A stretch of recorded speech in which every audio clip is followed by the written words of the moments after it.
Welcome to the Salmon Runs YouTube. Enjoy the video. In this video, I will explain how to play Battlefield 2042 on Steam Deck. First, make sure your Steam Deck is running the most current stable operating system. This ensures optimal performance and compatibility with newer titles. Next, acquire Battlefield 2042 directly from the Steam store. Always check the game's compatibility rating on its store page. Ideally, it should be playable or verified for the best experience. This initial setup is crucial for a smooth gaming session. Once purchased, install Battlefield 2042. For best results, install it on your Steam Deck's internal solid-state drive, as this offers faster loading times compared to a micro SD card. A critical step is to use Proton Experimental.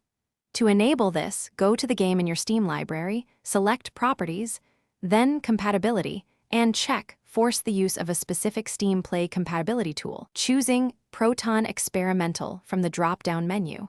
This often resolves many common issues. To achieve a smooth gameplay experience, optimizing in-game settings is essential.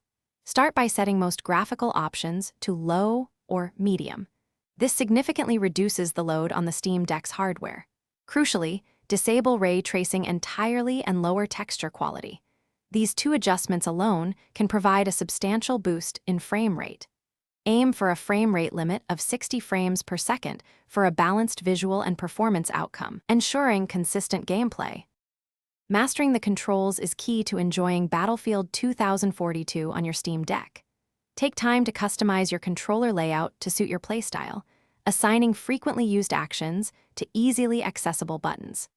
The Steam Deck's 4 back paddles are incredibly useful for quick actions like reloading or switching weapons without moving your thumbs from the joysticks.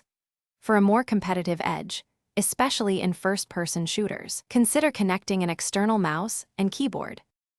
Thanks for watching. Consider subscribing if we helped you.